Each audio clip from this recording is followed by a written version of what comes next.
أعوذ بالله من الشيطان الرجيم بسم الله الرحمن الرحيم. Inshallah, I hope everyone is doing well. Thank you for joining me.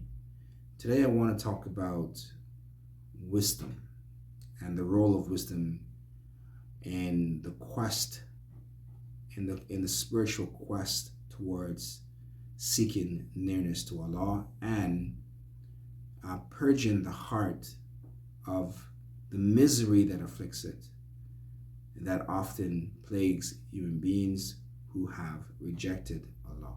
Light, as is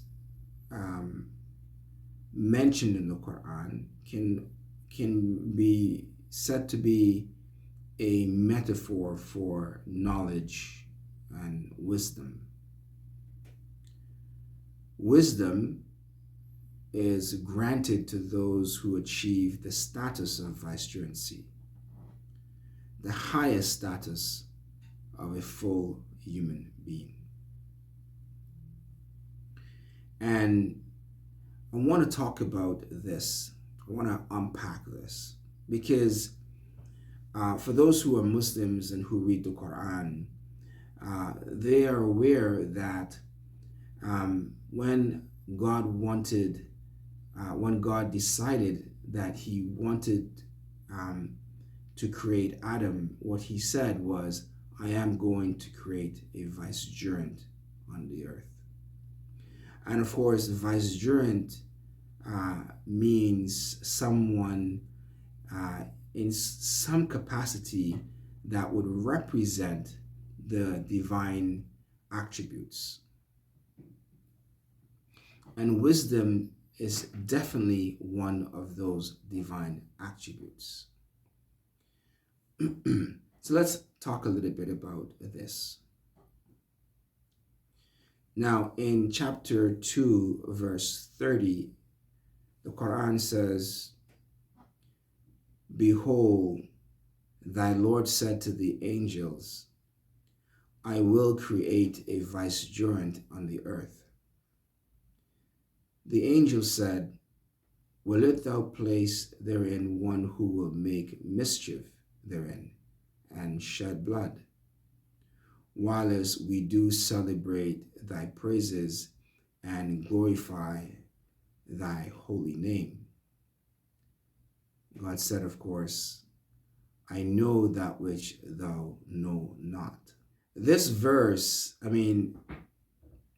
based on if you've been following along the videos from part 1 to now, it's clear to see how this verse has certain implications, right? The angels is saying, hey, would you create, this type of being that would bring essentially misery, right? Through causing mischief. And they're saying, but we praise and celebrate your holy name. This very same name that God says that he uses jihad as a tool, right? A holy war to preserve centers of worship where his name is celebrated, right? Where the remembrance of God, where God's worship is maintained. And so they're making this plea on this behalf before God. And saying, well, we do that already. You're going to create this creature who, you're going to have to, and they're going to shed blood and cause all sorts of mischief. So God say, well, I know how to deal with that situation, right? God says eventually in the Quran, when he reveals it, that, he uses jihad, fighting, right, to curb that type of mischief, right? That is a threat to centers of his worship. And of course, it's not specific to, mosque and synagogues, but it means ultimately even societies that are based on religious virtues, right? Allah uses jihad in one form or another to purge, right, evil men and women who seek to cause mischief on the earth. God says in chapter 2, verse 31, he says, "And he taught Adam the names of all things. Then he placed them before the angels and said, 'Tell me the names of these if ye are truthful.'"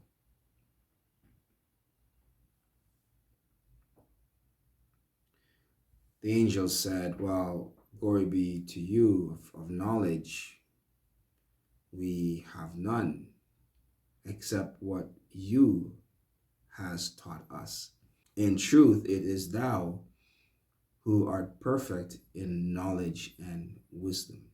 God says, "O Adam, tell them their names." When he had told them, Allah said, "Did I not tell you that I know the secrets of the heaven and earth, and that I know what you reveal and what you conceal?"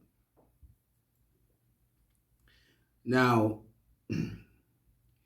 what's really fascinating about this exchange is that God is trying to show the angels, in spite of their plea, which is a credible plea, right? I mean, they weren't wrong when they said, yeah, this creature is about to make mischief. They were absolutely right, but they were only seeing the exterior quality of this creature, right? They weren't seeing the inner qualities of this creature, or the spiritual status and eminence of this creature. And this eminence was made God had made Adam, and by virtue Adam and Eve and all mankind, distinct by only one thing, and that is by knowledge and wisdom. And so by making him distinguished in knowledge and wisdom, God, and showing them that he was, God says, "Well, did I not tell you that I know what you reveal and what you conceal?" Only to say or only to mean that God knew the inner quality and potential of Adam, or of his creation, which they did not know. So God then reminds them, after showing them, "Did I not tell you that I know the secrets of the heavens and the earth, and I know what you reveal and what you conceal? I know that this creature has this quality." Right? So in any event, we have a hadith from Imam Jafar Sadiq, who is one of the rightful successors of the Messenger of Allah, the Prophet of Allah. And in one of his hadiths, one of his sayings, he says that it is said that when he was asked what was it that Allah had taught Adam of the names, like what was it? What was the names? The hadith says that Imam Jafar Sadiq replied, he says that it was the earth, the mountain, the canyons, and the valleys. Then he looked at the rug which he sat upon and said, "And this rug is among the things which he also taught him." What's interesting about this hadith is that the Imam is saying that he's taken different aspects of things in which has no correlation necessarily between them. You know, the earth, the mountains, the canyons, the valleys. And then he says, even this rug, right? There's no correlation between the rug and a valley or a mountain, other than to say that, yeah, maybe the only correlation is that, you know, they're all of the stuff of nature or of the earth. But I think wisdom or discernment shows that what he's really trying to say, it doesn't matter what the thing is. Even this thing that we call rug.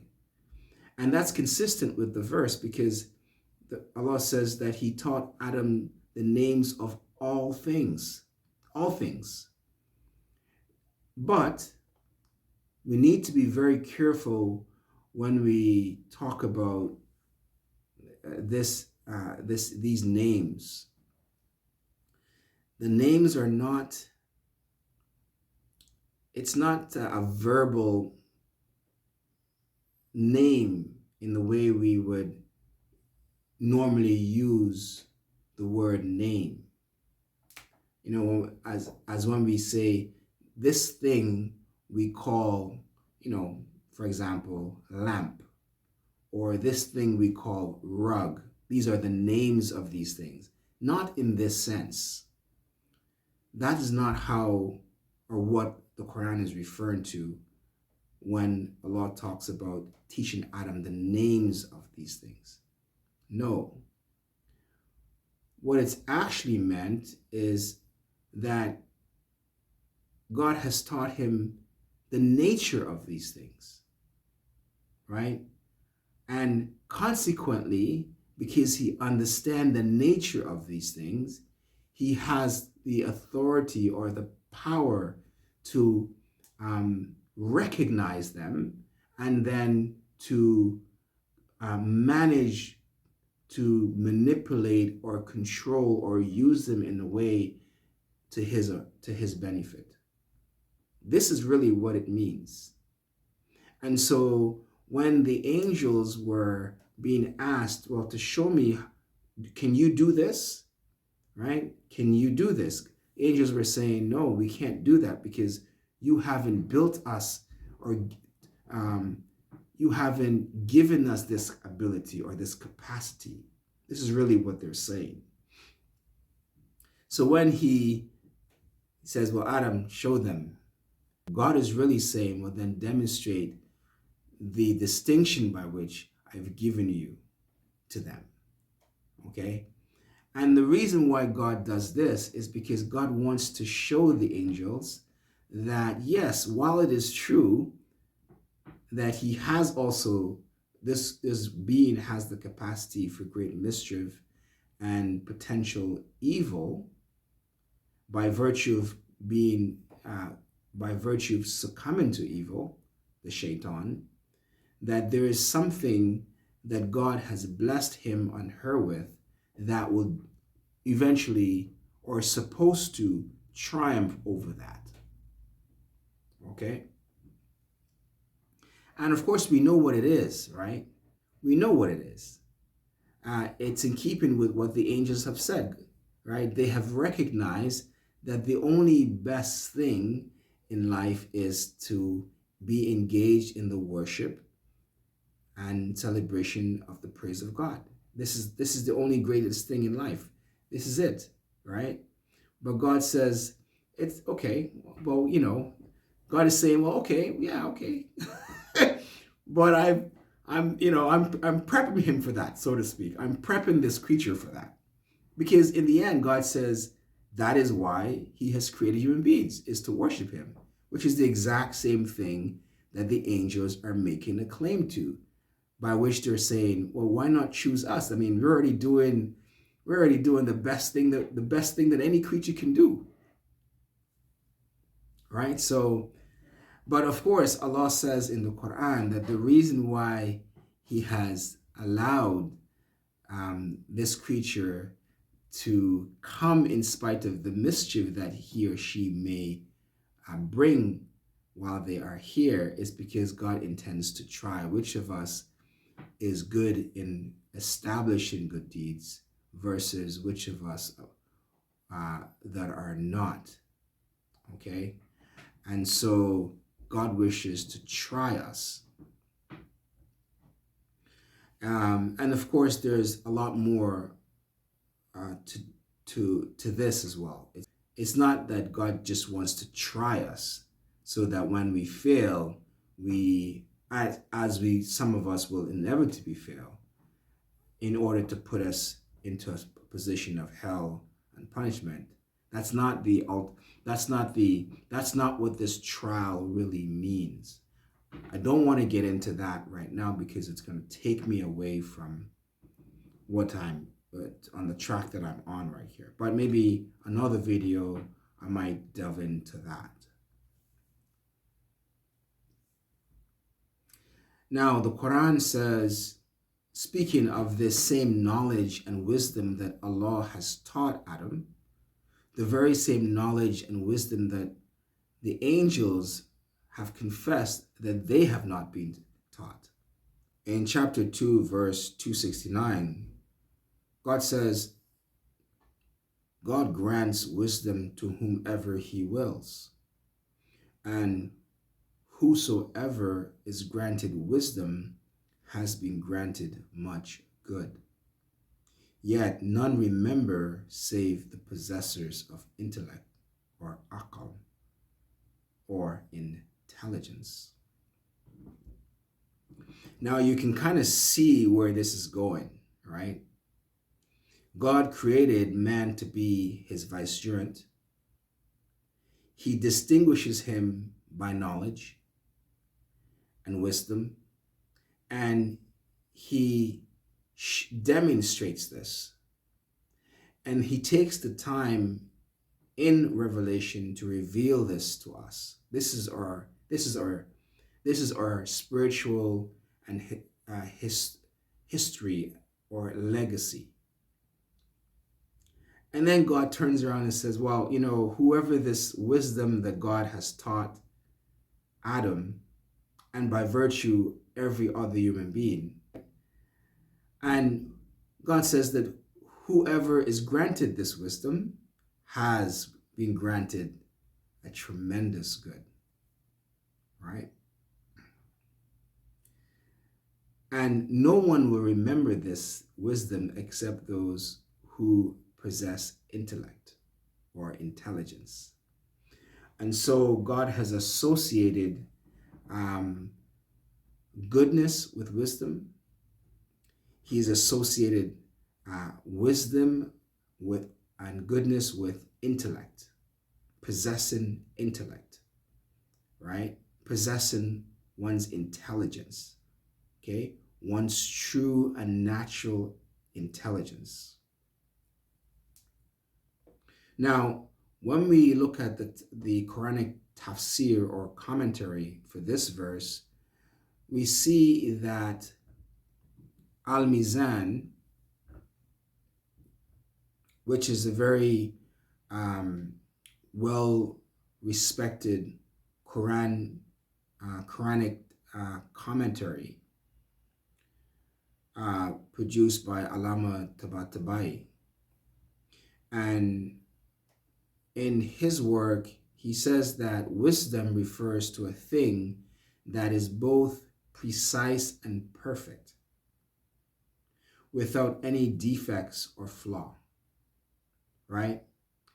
He says of intellectual cognition that is true and not liable to falsehood or error. So in other words, he's saying that this word that God is using for wisdom has all these qualities to it. It's precise, it's perfect, it's free of any defect or flaw.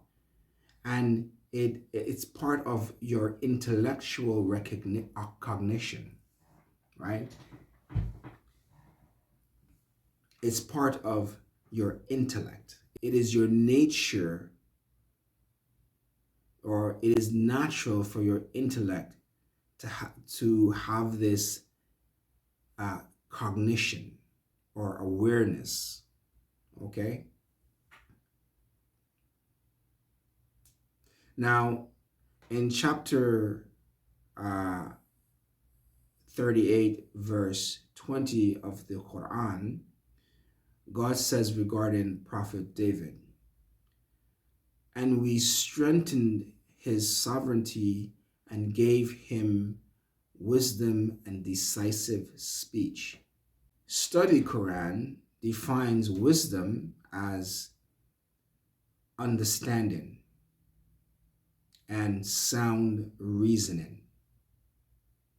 right? So we strengthened his kingdom and gave him understanding and sound reasoning and decisive speech.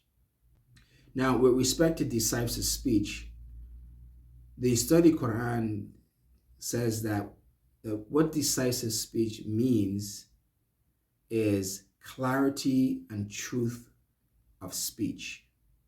So God gave him, right, sound understanding and reasoning, and an ability to recognize and thereby be able to speak clearly, but more importantly, the truth of things. And the only way he was able to do this is because this is the very nature of his wisdom to begin with. Okay? This is why the Quran says, "O you who believe, speak that which is closest to the truth." This is because outside of this wisdom that is inherent in our intellect, we can only speak that which is closest to the truth in its absence. But once it is acquired, or once it is achieved, right, then we can speak precisely, all right? We can speak clearly, and we can speak the actual truth about things.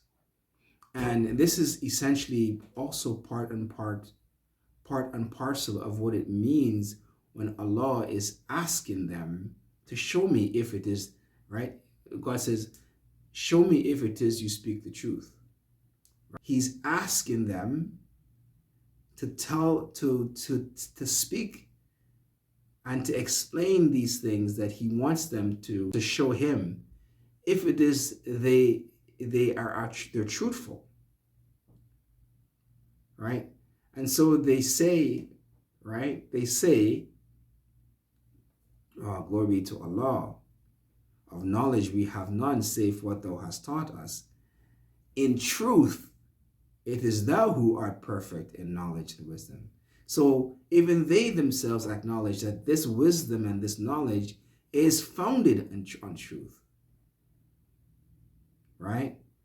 So when we come back to this idea, when God says, and we strengthened his kingdom and gave him wisdom and decisive speech, this is the nature of this decisive speech. It's clear and it's truthful. The Quran says that having decisive speech, right, is an ability that enables one to, and I quote, to make clear and decisive judgments between a plaintiff and a defendant, and thus denotes sound reasoning or sage judgment. It is also related to the gift of revelation, in which case it refers to God's speech and connotes speech that makes a clear division between right and wrong, or truth and falsehood. So this is the nature of this wisdom God had strengthened David with, al-Islam, when he says, and we strengthen his kingdom, right, with this ability, meaning that when as a king, he was, of course, in the position in those times where he had to make certain judgments, right, between plaintiffs and defendants, right? And of course, we know this to be the case in the case of Solomon, who was also a king, and he also was engaged in this type of pronouncement of judgment between plaintiffs and defendants. And so this is what the verse means, that God strengthened his kingdom by these abilities. One of them, of course, was obviously that God gave him wisdom, which translated in him having this ability of being able to speak the truth, and more importantly, be able to discern and ascertain the truth. Now, it's important to make clear here that this wisdom is not revelation in the form of a book, but rather knowledge of truth in the form of inspiration. Remember, the study Quran says that what it means, this wisdom, this having this ability, it is also related to the gift of revelation, in which case it refers to God's speech, meaning God's wisdom, and connotes speech that makes a clear division between right and wrong. In other words, it's really trying to say that this quality of wisdom comes directly from God. It is part of God's speech or communication. However, it is not revelation, okay, in the form of a book, meaning that, and by revelation, I mean it is not, this wisdom that we're talking about is something that is innately taught and is a part of our being. Just like how it was taught to Adam and he was able to demonstrate it when God told him, well, show them. Right? It's not revelation in the form of a book that's sent to a prophet per se. So this wisdom comes in the form of inspiration. And by example of this, when we look at chapter 21 of the Quran, verse 78 to verse 79, we see this quite clearly. The Quran says, and remember David and Solomon al-Islam when they gave judgment in the matter of the field into which the sheep of certain people had strayed by night. We did witness their judgment. To Solomon we revealed or inspired the right understanding of the matter. To each of them we gave judgment and knowledge. So what's evident here is that we had two prophets. They were deliberating over the matter, and somehow God had revealed by inspiration something about the matter that made itself clear to Prophet Solomon al-Islam. And God said that we had revealed this to him. Okay. Now, the important thing here is to note that it wasn't a book, right? This revelation was inspiration. So the question then is, how did Allah made it known to him?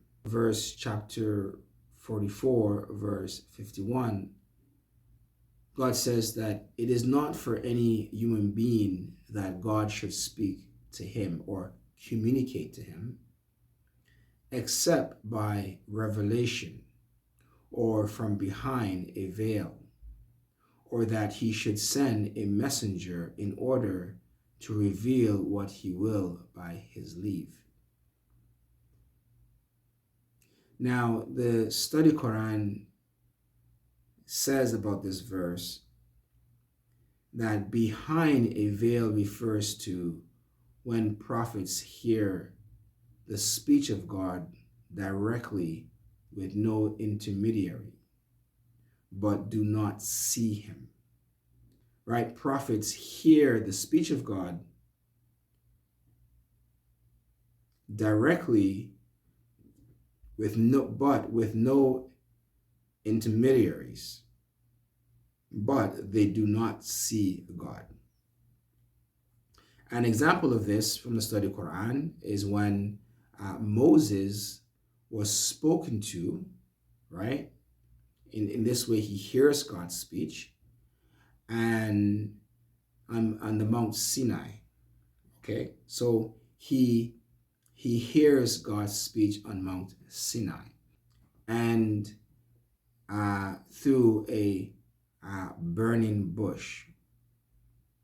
Or another example given by the study Quran is when God spoke to the Prophet Muhammad during his night journey when he was taken up into the heavens. And God says in the Quran about this that he revealed to his servant Muhammad what he revealed, right? In other words, the study Quran uses these two examples to say that this is an example of what it means to have God speak to you, to human beings behind a veil.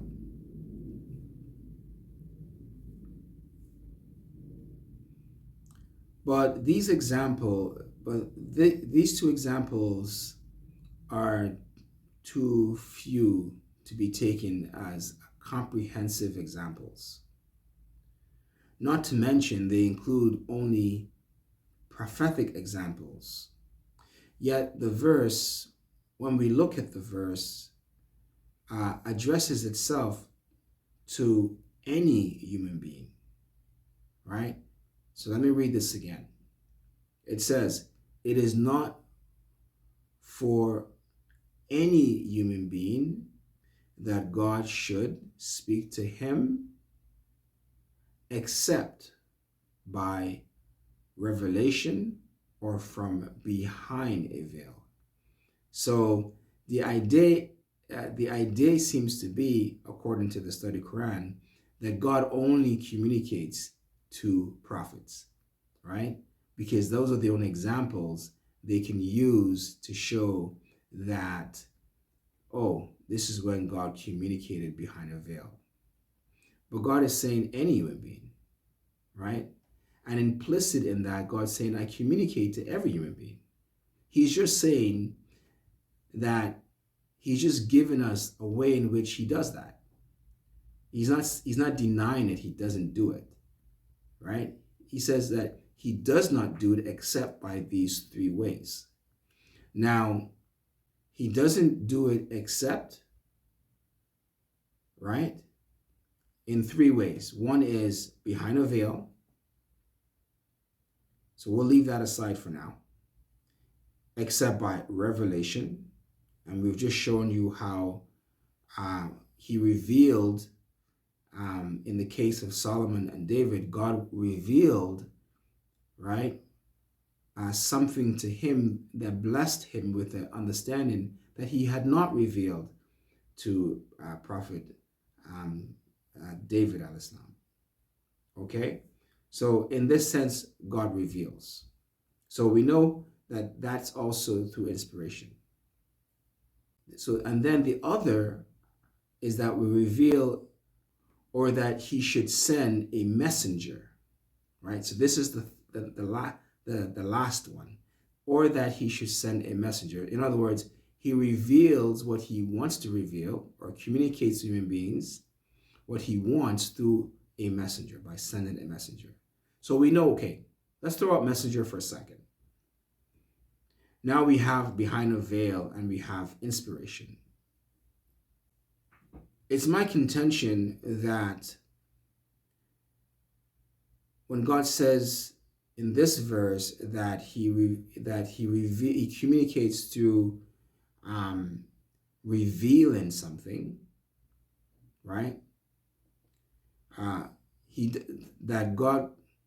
It's my contention that when God says that he doesn't communicate except by revelation, it means by inspiration, or from behind a veil, means that it includes everything, including the way he spoke to Moses al-Islam, the way he spoke to the Prophet when he was taken up to heaven, but it also includes the way he speaks to any other human being that God decides to speak to.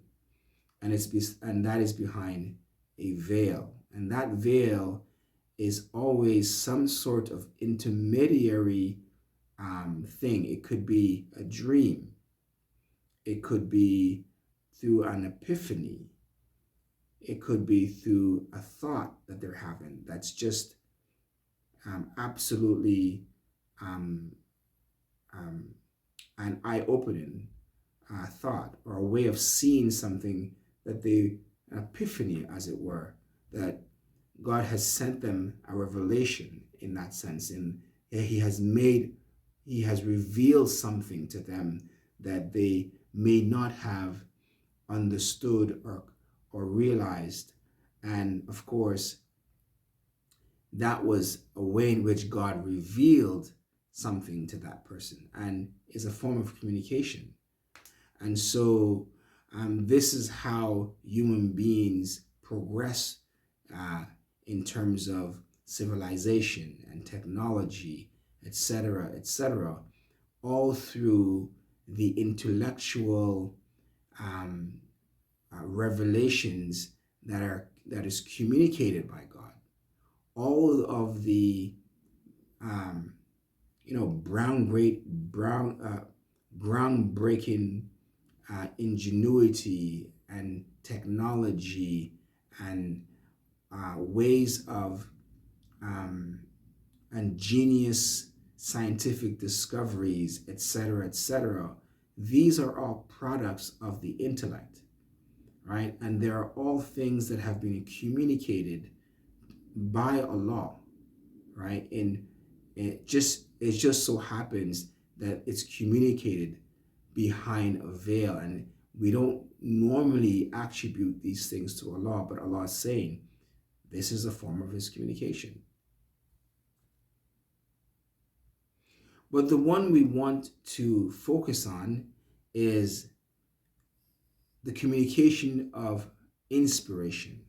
Now, it's important to note that this inspiration is not just for prophets, right? And thus, this way of God communicating is not just for prophets. And we know this because when we look at the story of Moses al-Islam's mother, she was not a prophet, but God says about her in chapter 28, verse 7-10, God says, "And we inspired to the mother of Moses, saying, Suckle him, and when thou fearest for him, then cast him into the river, and fear not nor grieve. But there came to be a void in her heart. She was going almost to disclose his case had we not strengthened her heart with faith, so that she might remain a firm believer." So what this shows is that God is showing how he communicates to all human beings, including non-prophets like the mother of Moses al-Islam, who was a woman of faith. And God says, on account of her faith, he communicated to her. And when she almost lost,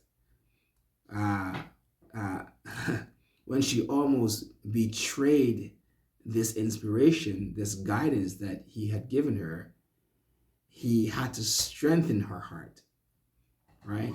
He had to strengthen it so that she may not, betray the plan that God had disdained for her and her son, who was the apostle of God, right? So this is an example of this inspiration. It wasn't a revelation in the form of a book that was sent to her. It was direct communication from God to her heart.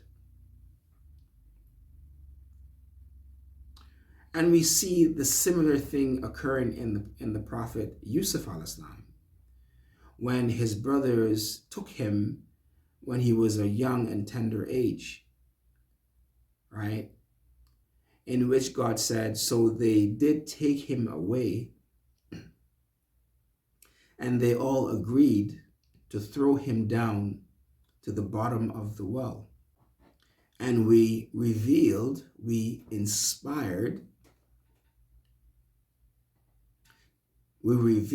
to his heart this message. Once again, the heart is the organ or the place of spiritual receptivity, where this wisdom in the form of inspiration comes. We revealed to his heart, saying, "Of a surety thou shalt one day tell them the truth of this their affair, while they know thee not." Right? So he says, the message was, God had revealed to Yusuf al-Islam, even as a young boy. God says, well, don't worry. One day you will remind them of what they've done here. And it will be at a time when they do not even recognize you, but you will recognize them. Now, this was done through inspiration. Okay? Now, what's interesting about the words being used here, both in the case of Moses, in the case of Moses' mother, in the case of Yusuf al-Islam, the word is God uses is that he revealed to their hearts. Okay? But it is the same word used when God says to about the bees, right? In chapter 16, verse 68. Your Lord revealed, right? Ahwa, the birds, right? He revealed to the birds, saying, make hives in the mountains, in the trees, and in the trellises. Now, here it is very clear that this is the form of communication directly between God and the bees, right? That isn't mediated by a prophet nor revelation in any of its known forms, right? So this inspiration is direct, right? It's revealed from Allah directly to, in the case of the bees, in the case of Yusuf al-Islam, and in the case of Moses' mother.